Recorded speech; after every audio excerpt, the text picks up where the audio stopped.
34 years later, it's still known as one of the hardest games of all time. Modern gaming is more complex in every which way, and yet we all still look back on this difficult game with a certain fondness just over how hard it was. Beating it was an accomplishment that not many of us knew. For its time, it looked good, but it played even better. And best of all, you could play with a friend simultaneously. When Contra was released for the NES in February of 1988, this was practically unheard of. People died left and right, and when they ran out of lives, they could steal one from their buddy. Yet another reason why Contra was so different. What it was best known for, though, was the way in which most of us managed to fight through its alien hordes. The Konami Code. It is perhaps the most famous cheat code in all of video game culture. Today we're going to be taking a look back at Contra and talking about the legacy it left behind with popularizing the Konami Code. We'll talk about cheat codes as we look back at the history of cheating in video games, a history that goes all the way back to the mid 1970s. Curious to learn more? Join us as we talk Contra and cheating on today's trip down memory card lane.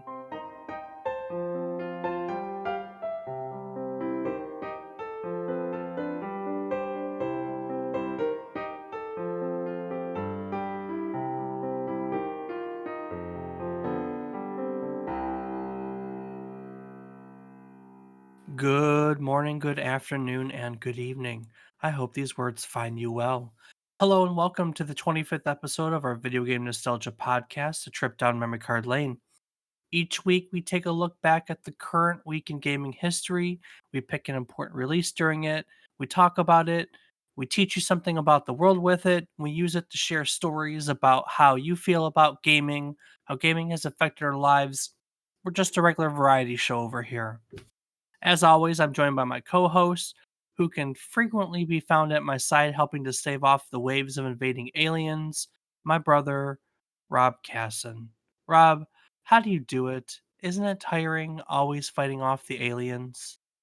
Oh, of course it is, Dave. But with a little perseverance and a ton of ammo, you get through it. Yeah, I really don't think the aliens would bother us right now. With everything going on in the world, I would think that they'd take one look at what's going on and be like, nope, fuck that. I'm out. Peace. Would probably be the right call. Yeah, probably. So February of 1987, we're heading back to. Yours truly was turning 3. Popular shows included Who's the Boss, The Wonder Years, Growing Pains, and The Cosby Show. It really does feel like a whole different time. Eh, Much more classic than it actually is, but it's not. The number one song on the radio was Open Your Heart by Madonna when the month began, and Living on a Prayer by Bon Jovi when it ended. And a little thing for you, Rob, that was the month that Bill Elliott won the Daytona 500. Nice. Not surprised. And just to kind of give you all an idea on how different the world was, on February 7th of that year, a very special episode of a show named Valerie would air.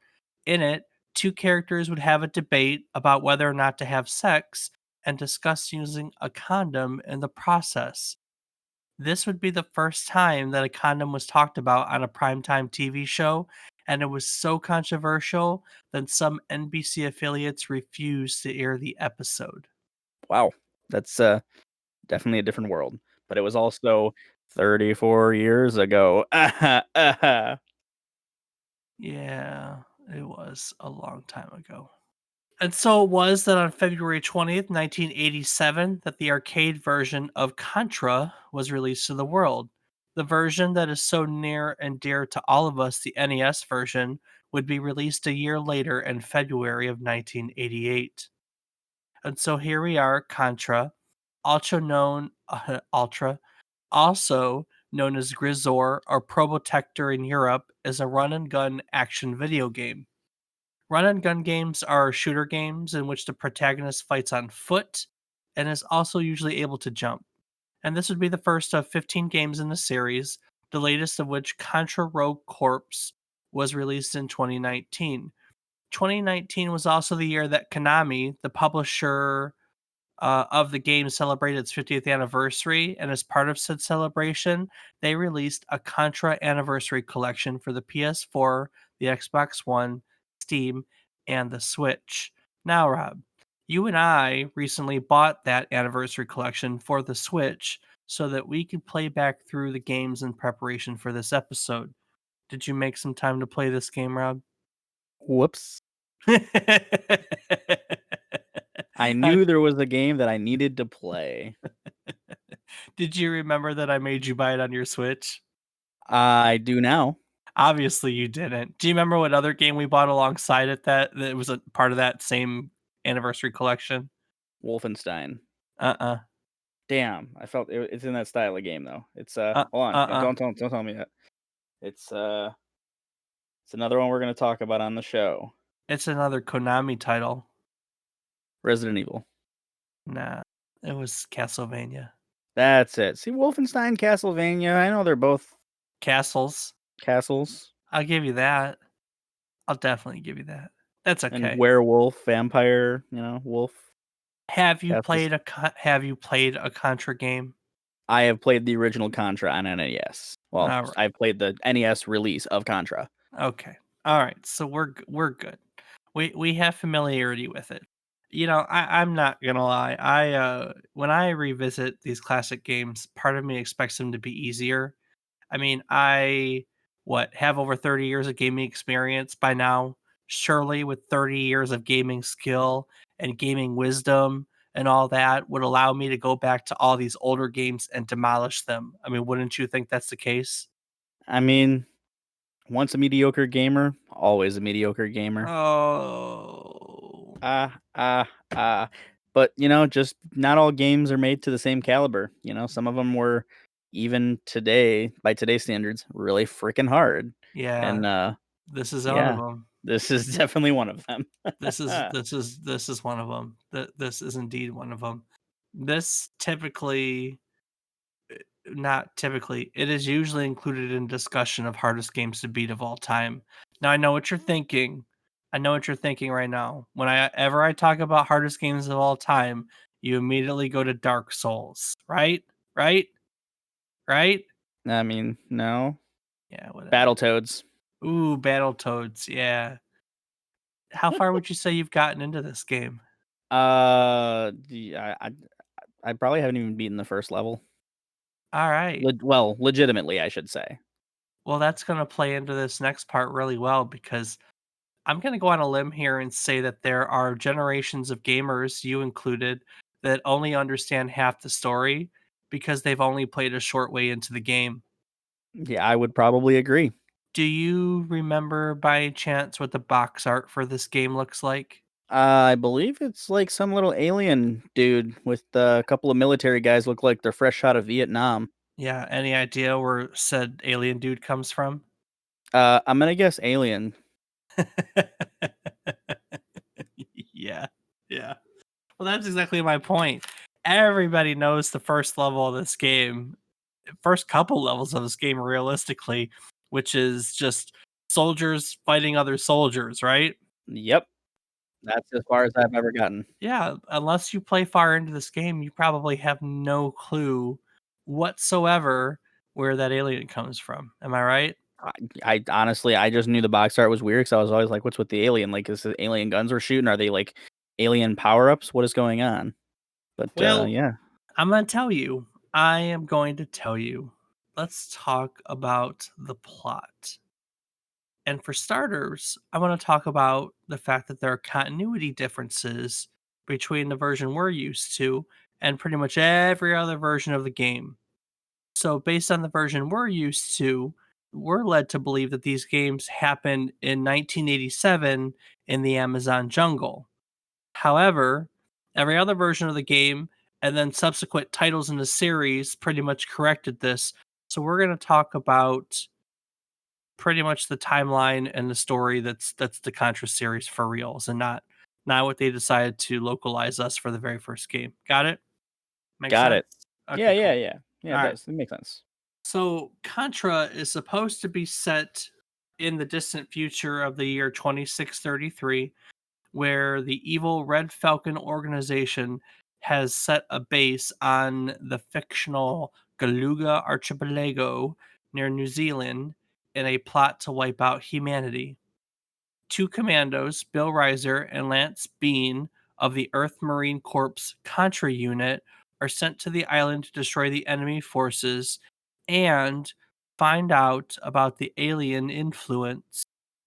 Uh, that's it. Find out about the alien influence. So, it's really fascinating to me that they use the word Contra, right? Because Contra is a prefix that means against or opposite, which kind of makes sense, in this context, but more so because the time period in which it was used. So Contra was also the name of all the guerrilla forces in Nicaragua and then eventually other South American countries that opposed their governments through the 80s, specifically Nicaraguan ones that opposed their governments through the 80s. So Contra kind of became synonymous with these guerrilla forces, which is more than likely why it became the title of this game. But I just think it's the word Contra, the Iran Contra affair was all going on through this time, and here they go. Well, we're just going to use the word Contra. I would think that it would be controversial, but it's not like it was today, where people get offended by everything. So, Ha, get it, folks? Controversial. And I'm sure Dave didn't even catch that. I didn't at all. Nice. Unintended puns are fun. So here we have the protagonists, Bill Reiser and Lance Bean, or as the United States version called them, Mad Dog and Scorpion. It gets really confusing too because Mad Dog and Scorpion are different people in the actual Contra timeline in later versions. It's just really, really weird.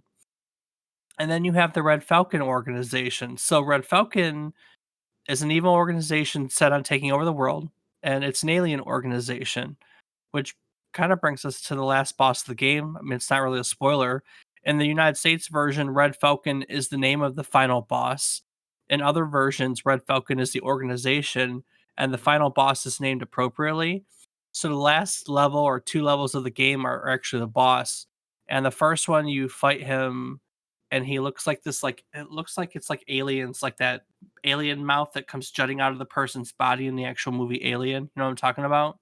Yeah, yeah. That's the first thing you fight, and that's like coming down from the ceiling. And in all the games and the other games that he's called Emperor Demon Dragon God Java.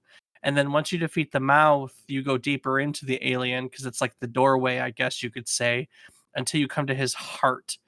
And that's the last boss of the game.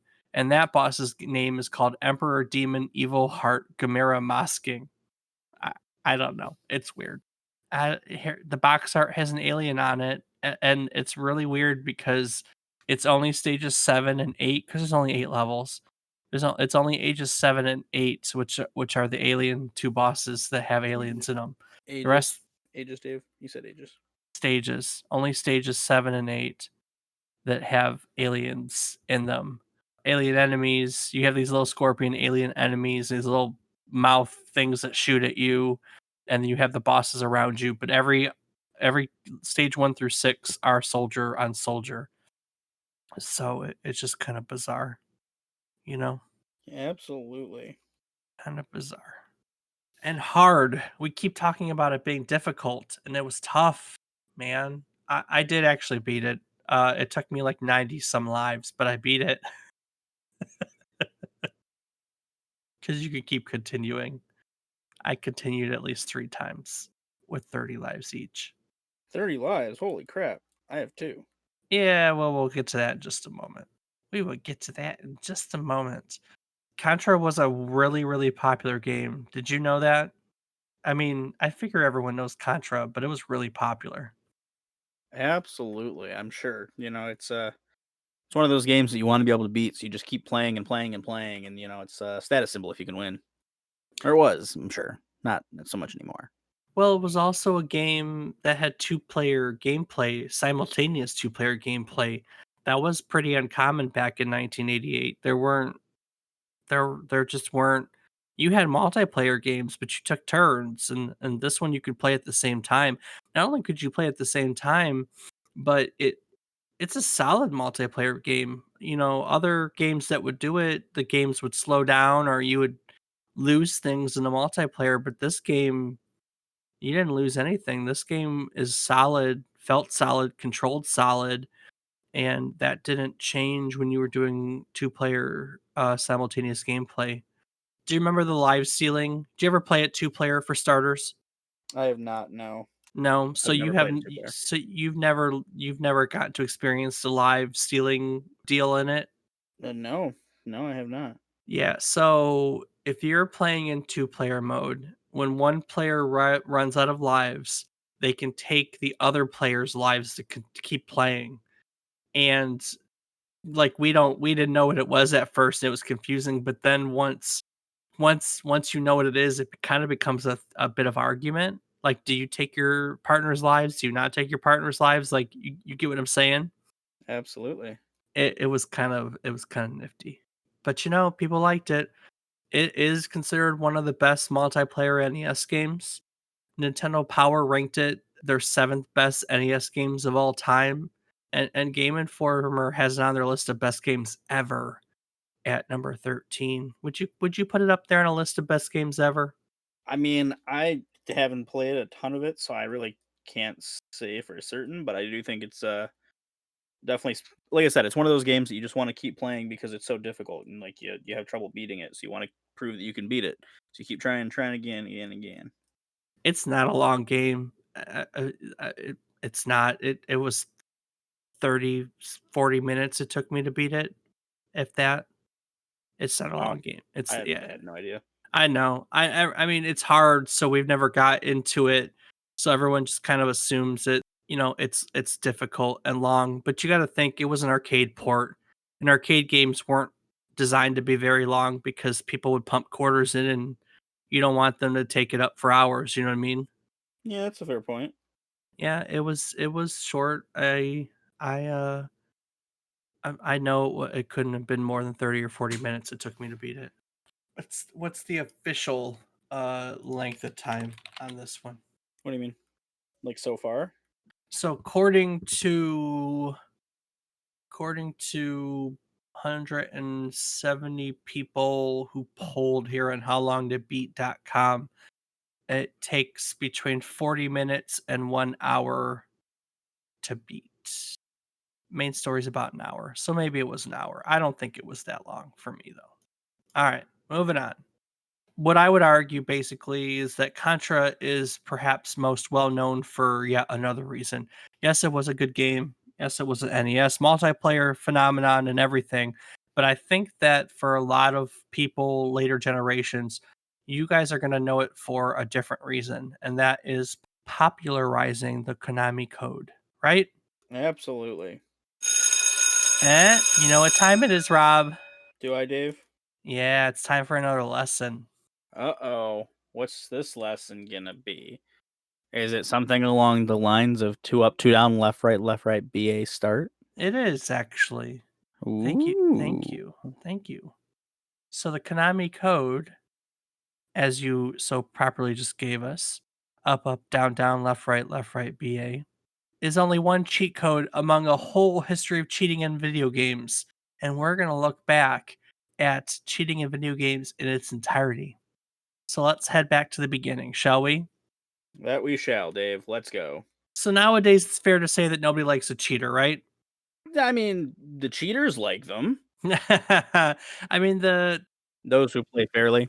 yeah, exactly. Those who play fairly do not like them. Let's be honest. So right now, an overwhelming number of popular video games are online competitive games, correct? Absolutely, that is correct. And so people don't typically like being left at an unfair disadvantage by cheaters. Yeah, that is correct. Cheaters are looked down upon. We don't nowadays we use what? We use aimbots and I don't even know because I don't even look at them, but I know aimbots are one of them. What other kind of cheats do people use?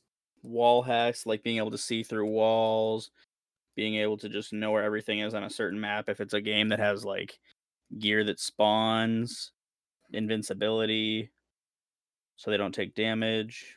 And I'm sure there's plenty more, Yeah, throwing the very football super far. Very true.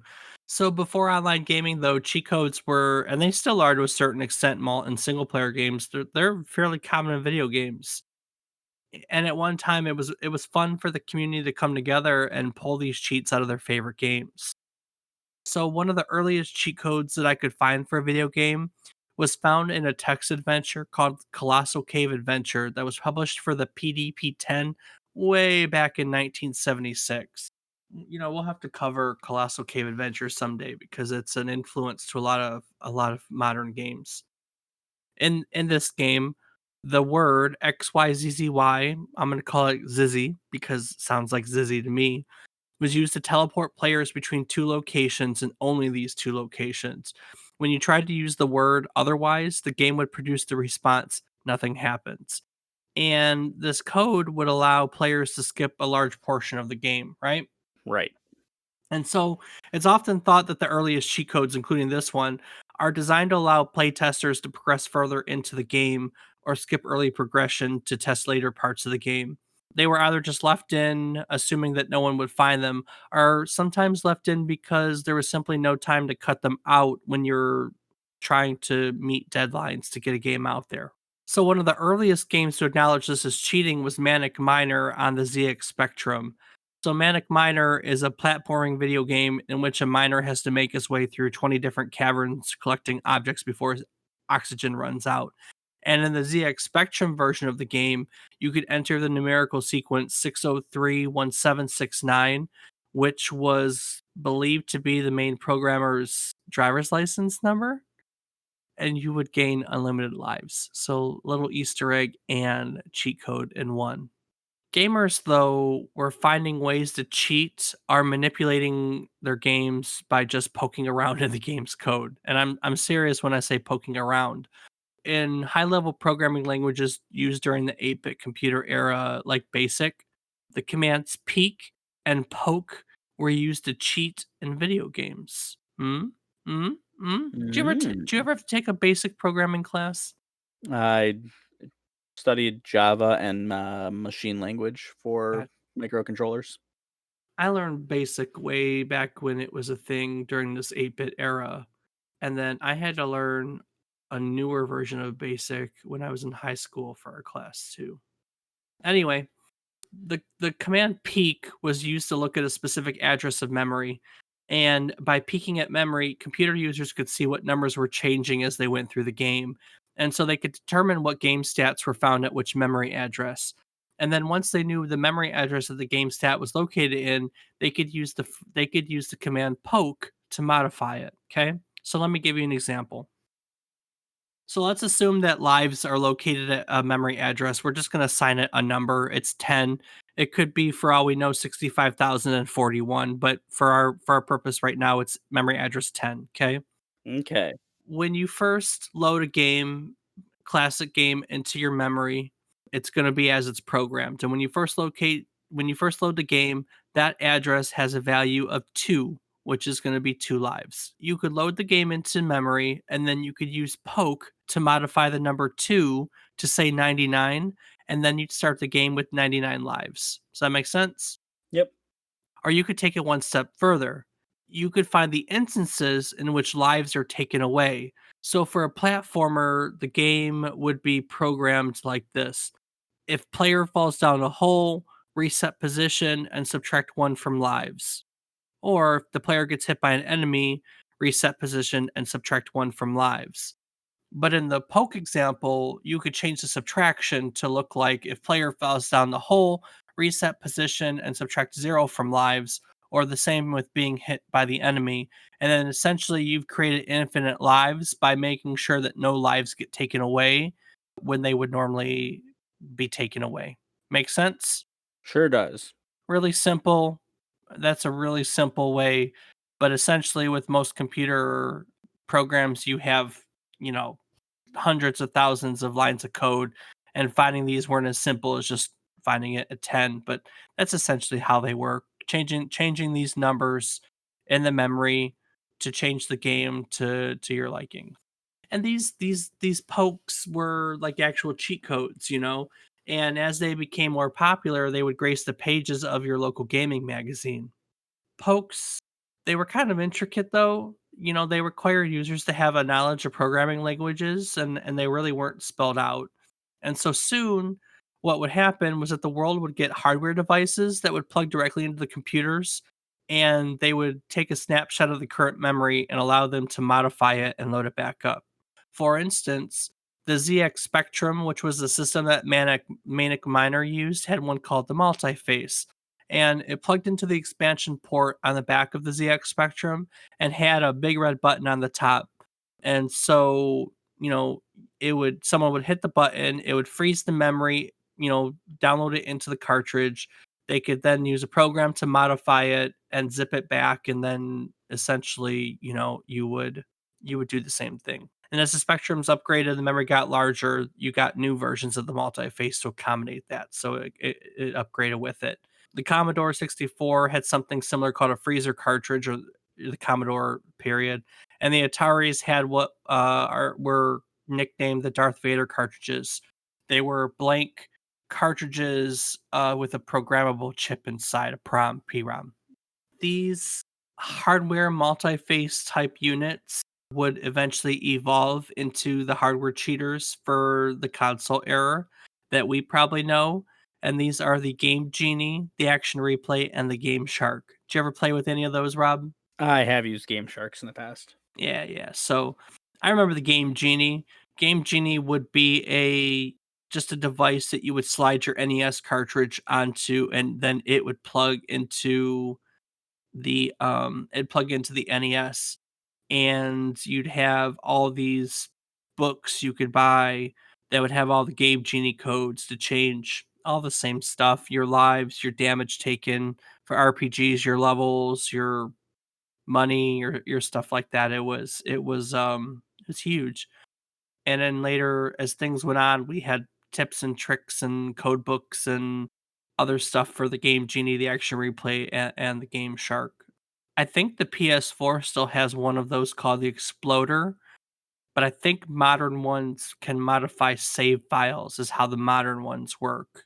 But yeah, so we got modern hardware cheating.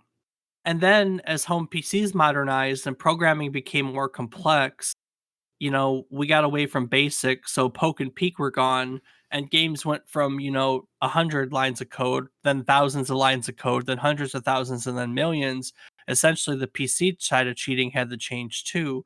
So we got PC trainers, which are essentially like poke and peek, except someone's done all that work for you to find out where the stats are, and they program basically a program that when you hit, a certain button, it changes those stats for you. One of the most popular, essentially universal trainers out there is called Cheat Engine. It's still used to this day, and it's essentially the same thing. It disables runtime memory and it lets you modify it before enabling it again. And so you have this huge community of people that just, find out where these stats are and how you modify them. And then they publish them as basically um, like loadable, importable, what's the word I'm looking for? Profiles for Cheat Engine that work with pretty much all modern games. They're all over the place, basically. So modern PC games also throw back to the original concept of cheat codes.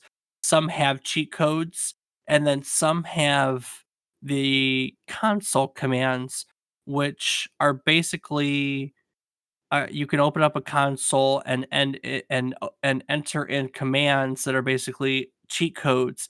They were put in there to allow playtesters to get through portions of the game. Rob, have you ever messed around with console commands? Yeah, I've used them a few times here and there. I mean, some games you use console commands simply to adjust brightnesses, adjust the brightness in the game. Very, Yeah. very true. Yeah, yeah. So console commands are still around. I mean, there's games that have them. Terraria, look, any game that you do multiplayer that has a server pretty much has console commands built into it related to modifying that server. It can be Arc does, doesn't it? Absolutely, it does. You can turn damage on and off, for instance. Yeah, you can turn on God mode. You can speed up. Well, depending on if you're what type of server it is, you can adjust the speed. You can force spawn items, force destroy items. There's a lot of things you can do. You can force tame. Gotcha. There's just a lot of different things you can do with it. Gotcha. So you have cheats. Early on in the console years, we had passwords. Passwords are pretty much the same thing. They're just, the programmers left in modifiable parts of the game, and those passwords tell the program what to change, basically. That could be your place and the amount of lives you have, and the amount of this item you have or that item you have. That's really all a password is essentially what a poke was. And then some games use pretty innovative ways to use cheats or passcodes. I don't know if you ever knew this, but in the original Legend of Zelda, for instance, if you actually put your name in as Zelda, you would begin the game at the second quest. And if you don't know what the second quest is, it's essentially master mode. The dungeons are rearranged, there are different locations, the items that you get are different, and there's usually more than one boss in each dungeon instead of one. We should, if we ever do an episode on Legend of Zelda, there's a really funny story about where the second quest came from, which is basically just a fuck up. Someone only someone only used half the memory when they were designing the dungeons, like it was just a mistake, and so they were like, "Well, why don't we double the number of dungeons?" And then the idea came from, "Well, why don't we make a second quest, which is a different game but the same game?" And Well, that will be an interesting one for then. But for now, back to Contra. well, and here we are. Speaking of Contra, we're back around to the Konami Code, right? Perhaps the most well-known cheat in all of video games. I actually think it is the most well-known cheat in all of video games. In fact, it's a pop culture thing now, It's been referenced in Family Guy and Archer. It was used in Wreck-It Ralph.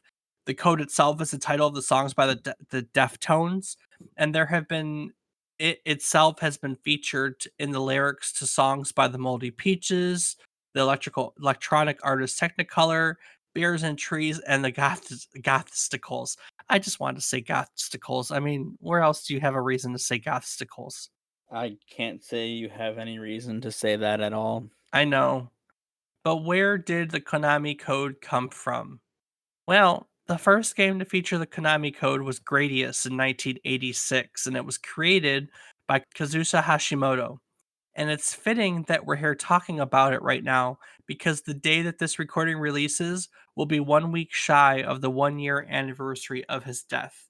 And so we honor his memory by talking about his contribution to the gaming community that he is most well known for, right? Right. So Hashimoto was working on the port of Gradius from its arcade version to the NES, and he knew the arcade version of the game. And like so many of us that recognize our mediocrity as gamers, as you already called me a mediocre gamer, this is true. Hashimoto knew that he wouldn't be able to finish the game. And so he added a sequence of buttons that he could easily remember that would give his ship the full range of power ups so that he could easily complete the game for in house testing purposes. That code was pretty easily found once Gradius was released, and it became popular as a sequence to be used in future Konami titles. And so we're here now talking about the game and that perhaps made the Konami Code most famous, Contra in 1988. And when you input that into the NES game, you get 30 lives. And then if you lose those 30 lives, you get a screen that says continue or end, and you can put the Konami code in again before hitting continue, and you'll start again with 30 lives. And like I said, it took me 90 some lives to beat the game. So that's how I beat the game, in case you were wondering. I don't think you were, though, were you? I was a little curious, yes. So since then, the Konami Code has been featured in a ton, and I mean a ton of video games. The Gradius series and the Contra series are just the tip of the iceberg. And just to give you a few more, it's been in a DDR game, it's been in a Frogger game, it's been in a Silent Hill game, and it's been in more than one Yu Gi Oh card video game. Hmm? Uh, Yu Gi Oh! Right? Interesting. Right? And it's even been used outside of video games too. On some devices, it's used to reset the Netflix app, What? right? Right? There's an Easter egg on the Chromebook Pixel where if you enter it, an LED strip on the computer blinks rapidly. almost every voice assistant, Siri, Alexa, or wherever the hell Google has these days, they have an Easter egg if you recite it to them. So go ahead and recite the Konami code to your voice assistant. And there are various websites that use it too. So, for instance, at one time on the Bank of Canada's website, they had a commemorative $10 bill. And if you input the Konami code on the site for the bill, a chiptune version of the Canadian anthem would play while the $10 bills would drop. So it's everywhere. I mean, it's freaking everywhere. You know what I mean? Absolutely. All right. Anything that you want to add about cheat codes that I missed that you know of that I didn't talk about? Nah, No? sometimes they can be good. Just don't use them in competitive situations because that's unfair. All right. Very true. Very, very true. Well, Rob, like as I now like to do, I'm going to quiz your knowledge of cheat codes throughout history. Okay? Uh oh, here we go. I know today's quiz is about cheat codes, and I have 10 questions here. They are multiple choice, so it's not as difficult as last week where I made you just do it out of nowhere. And we're going to see how many of these you can get. Okay? You ready? Sure thing. Number one. Which of these games was the Konami Code featured in? Was it A. Castlevania Harmony of Dissidence, B. Teenage Mutant Ninja Turtles 4 Turtles in Time, C. Bioshock Infinite, or D. All of the above? Let me think. I don't think is BioShock a Konami game. I'm gonna have to say Turtles in Time. No, I'm sorry. The answer is, in fact, all of the above. Damn. Every one of those games had the Konami Code that did something. Yeah, it was all of the above. I did not think Infinite would. Well, you're right about BioShock Infinite not being a Konami title. That is correct, and that's why I threw it in there to throw you off. But it Yeah, well, does, it worked. yeah, no, it definitely does use the code. All right, number two. Citizen Kane is the inspiration for this cheat code from the original Sims, which gives your character $1,000, 1,000 simoleons each time you use it. Was that cheat code A, Foster, as in Charles Foster Kane, B, Xanadu, as in his extravagant mansion, C, Rosebud, as in the last word he utters before dying, or D, Citizen, as in Citizen Kane? Xanadu. No, it's Rosebud, the last word he utters before dying. So in the original Sims, there were two different codes that could give you 1,000 simoleons. There was this weird one like Capacious in the like original version of the game, but it was patched pretty quickly. And after that, Rosebud was the cheat code, and so Rosebud is the one that's known. You ever seen Citizen Kane before? I have, yes. You have, yes. Yes. Rosebud. Rosebud. All right, ready for the next one? Sure thing. This name, input either as a name or password in a video game, is best known for revealing the gender of one of the most iconic suited characters in the video game history. Was Yep. it A. Hanzo Hasashi, B. Needles Kane, C. Catherine Halsey, or D. Justin Bailey? The first one. Hanzo Hasashi? Hanzo Hasashi. No. Okay. Damn. So Hanzo Hasashi is the real name of Scorpion from Mortal Kombat.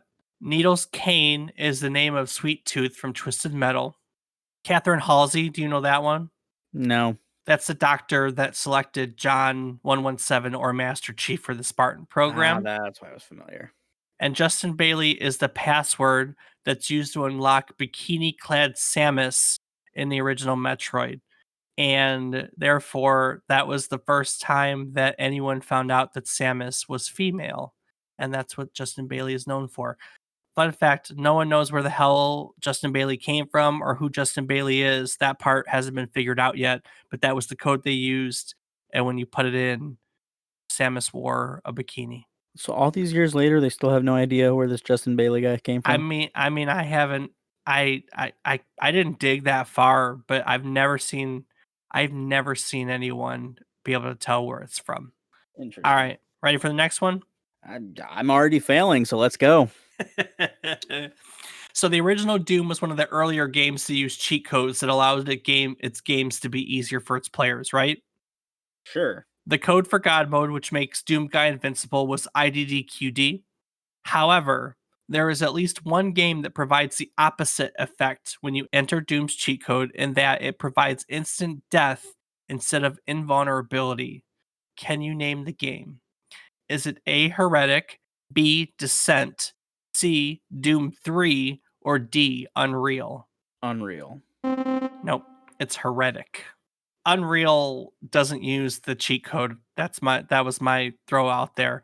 In Descent, it displays a sarcastic message from the programmers, and in Doom 3, it just displays a message that says your memory serves you well. But in Heretic, it kills your character instantly instead of providing you invulnerability. Fun, fun, fun. You'll get one, I promise. Sure. All right. ABACABB is famously known for enabling what controversial feature in what video game? Did it A, make all the players in Tech Mobile invisible, causing a stir when kids started pranking their parents about a broken video game? Did it B, allow you to warp from any world to any other world in Super Mario Bros. 2, causing people to incorrectly declare themselves speedrunning champions of the game through spoofing this exploit? Did it C, unlock the Nazi symbols in all versions of Wolfenstein 3, allowing for said symbols to be featured in video games in countries that won't allow it?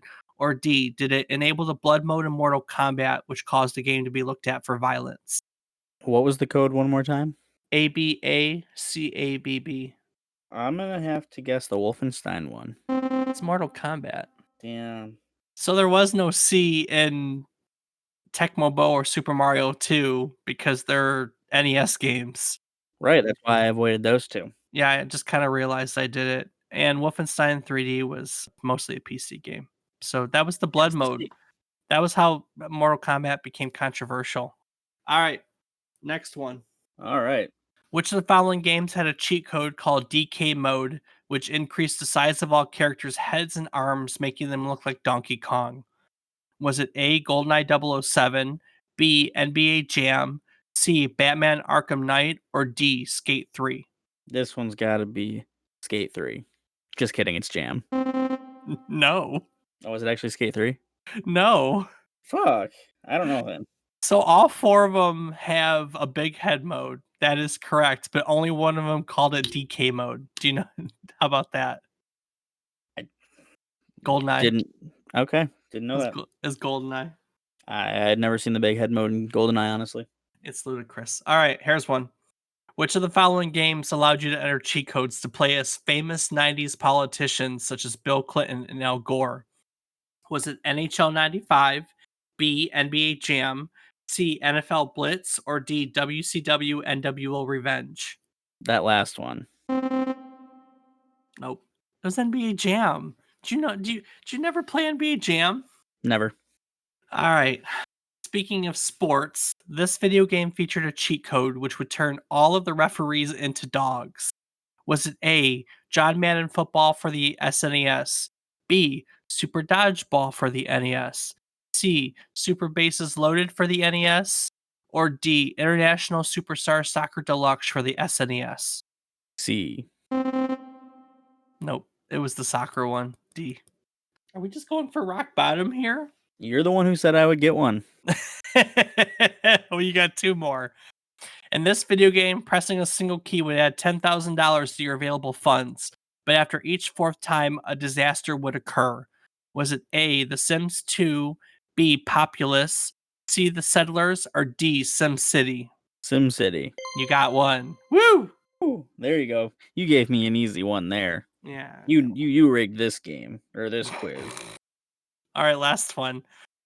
This publication, first going on sale in 1995, was a magazine focused on cheating. It published cheat codes, passwords, reviews on poker cartridges, and trainer software, alongside coverage on the gamer lifestyle. Was it A, cheat? Was it B, cheat codes? Was it C, tips and tricks? Or was it D, unlocked? Tips and tricks. You got two of them. Woo! Woohoo! Man, I made that one harder than I thought, huh? It's either that or I just really haven't used a lot of cheat codes in my day. Well, Mostly Grand Theft Auto and Ark.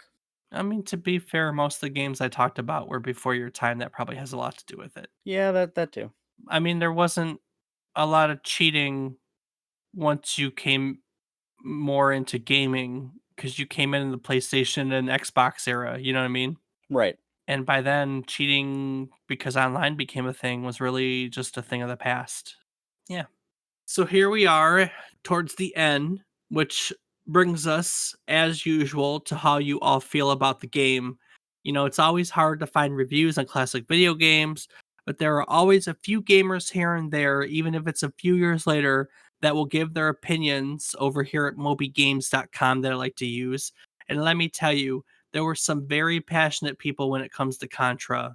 Very passionate people. Rob, you got all those Moby Game reviews in front of you? Hmm. I don't know, Dave. Where are these reviews you're asking about? Ha ha ha ha. Well, Dave, from Moby Games, user JP Gray wrote a review in 2009 that starts out with congratulations, you've designed the best run and gun platformer in the universe. Consider yourselves heroes. He starts by asking a simple question. What is the key feature for lasting enjoyment and immersion in any action game? The answer? Control. Being able to attack in 8 directions, keeping character transitions quick and seamless, and maintaining pitch perfect finesse during a jump are all essential qualities in any action packed run and gun platformer. Contra exemplifies all of these qualities. Almost all deaths will result from the player's mistakes and not the limitations of the controls. I'd have to agree. I It's a solid platformer. You know, I only used 90 some lives because I was more intent on just rushing through it and not really playing it, but I don't ever feel like controls. I don't feel like it ever slowed down. I Yeah, I agree. I think it's a really solid game from the control standpoint. You know what I mean? Oh, yeah, it definitely controlled well. I'm just trash, so I die a lot. There you go. It is what it is. What else do you have to say? He goes on to talk about the pacing, saying that to play Contra as it's meant to be played is to play it fast and hard. The beauty of the level design and challenge is best seen under these circumstances. The death mechanic contributes to that.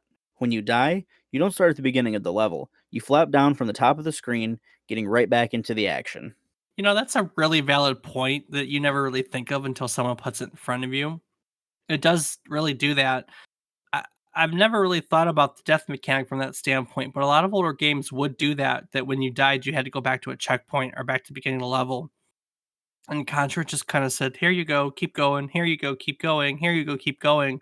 So you never really let up on the action, and it never moved backwards. I think that's a really good point. It never moved backwards. You always felt like you were pushing forward, and I really do feel that you get a different feel for the game or any game when that's the case. That's really interesting now that I'm thinking about it. Always moving forward, you know what I mean? Absolutely. What else do you have to say? He goes on to praise the music, sound, and overall graphics, noting that they all push action movie cliches to their highest points of cheesy fun. All in all, he calls Contra a wall to wall brilliant experience. Nice. Very nice. Well, Bregalad here on Moby Games calls Contra a freaking good old action shooter. And he says that the game is the typical 80s game where there was only gameplay and nothing else. And fortunately, the gameplay in Contra is amazing, making it an amazing game. And he echoes your guys' sentiment and that he says that the controls are almost perfect. He notes here that the game is challenging at first, but after you master each stage and each single detail of them by ear, he says the game is a lot less hard. I don't know if I have the patience to memorize the game. I guess when you don't have a lot of games like they did back then, you probably did play this over and over. Well, that was the only way to get through it. You know what I mean? Yeah, I would agree. Brigalad, Bregalad, I don't know. He says that even if the game is great, he notes that there are a couple of small details that are disappointing. Stage 2 and 4, called the base stages, are special. He calls them difficult and definitely not interesting. They were these weird stages that you were like at the bottom of the screen shooting up and going through like a hallway. They're called the base stages, and they are not side scrolling stages. They're more like top down, yeah, stages, and they were kind of weird. They are weird. They are very weird. And he also notes that he doesn't like the faces of the heroes at the title screen. He says on the box they look okay, but on the title screen they just look like plain old idiot brutes, and that makes you hate them before you even start the game. So go Brigalad. So Bricklad's not the only one who had something negative to say about the game. Much like him, Jeff Koner had mostly good things to say, though.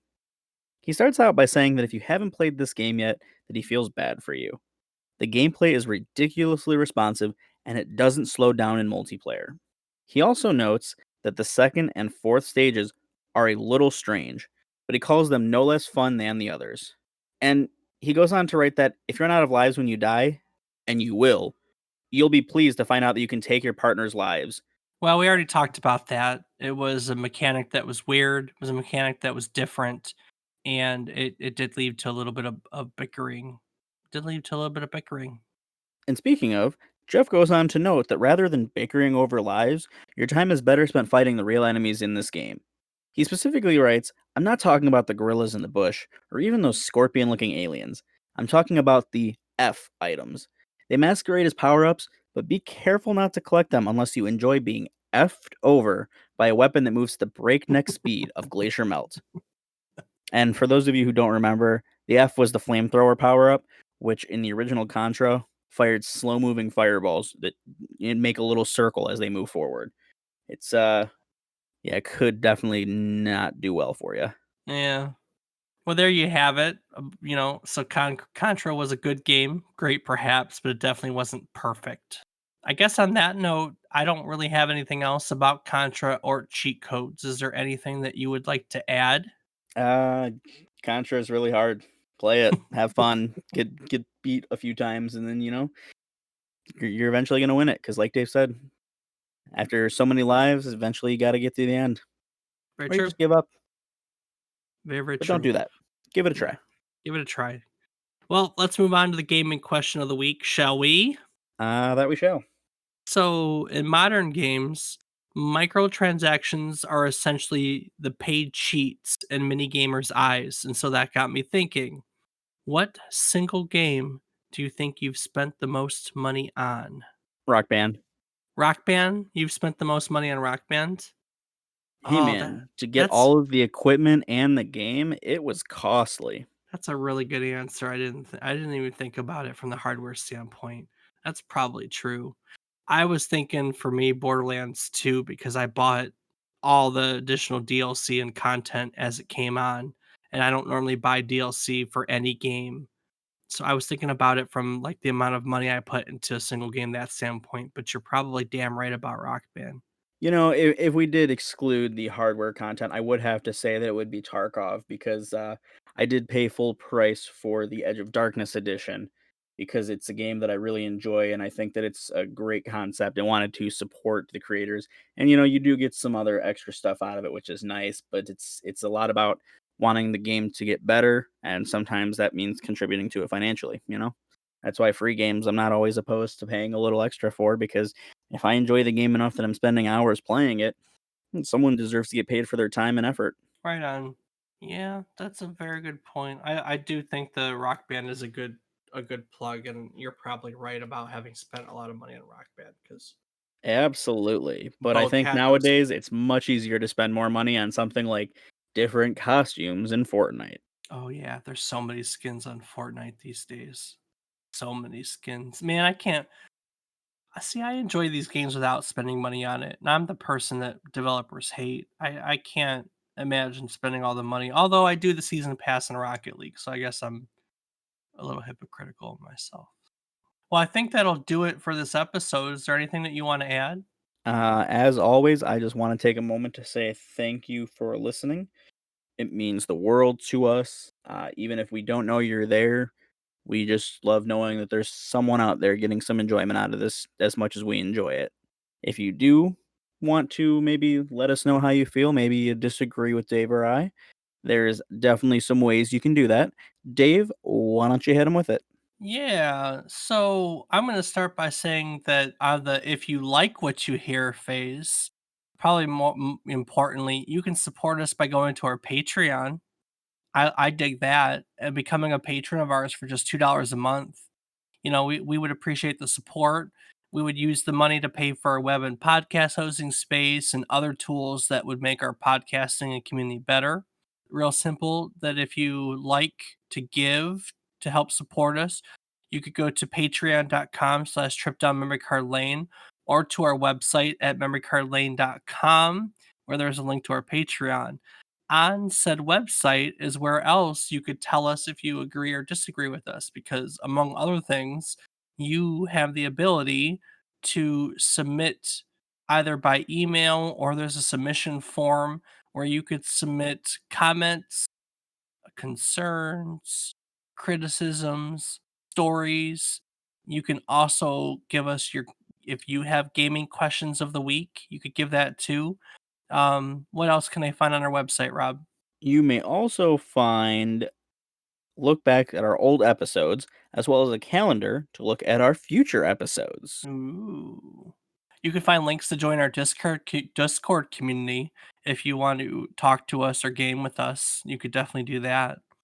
Um, Speaking of calendar, Rob, we do need more gaming questions of the week. So if you're listening to us and you have an interesting question, it'd be nice to hear some of your questions and not always use mine or your stories or what have you, but really gaming questions of the week. I think that there are some really creative people out there and you guys could probably do better than me. Also, I post the show notes for every episode on our website, and I actually take the quizzes that I quiz Rob on, and I turn them into actual quizzes that you can take for yourself to test your knowledge of cheat codes or send to your friends to test their knowledge of cheat codes. Also, on our website, you can find links to our other social media. In case you didn't know, we're on Facebook these days. So search for a trip down memory card lane on Facebook and tell all your friends. You can find a link to my social media. I'm on Twitter as David underscore is underscore wrong, where I post about Rocket League and I wish video games a happy birthday and talk about other history, gaming history related stuff, because that's what I like to do here on the podcast. So that continues on my Twitter as well. Rob, what social media are you up to these days? Well, Dave, occasionally I can be found streaming whatever game feels right at the moment on twitch.tv/FATBOIRIPZ. Nice. Very, very nice. Well, I think that'll about wrap it up for this week, huh? You got anything else like a PPS that you want to add? Hmm. All I have is ha ha ha. David said pee pee. All right. Well, next week we're going to be taking a look at one of the granddaddies of the survival horror genre. We're going to take it back once again to 1999 because Dave loves to party like it's 1999. And in case you were wondering, yes, I'm going to use that joke every time I do a game in 1999. So yeah, back in 1999, we got a game, the first and probably the one of the most iconic survival horror game franchises that now has films and video games and comic books and a failed game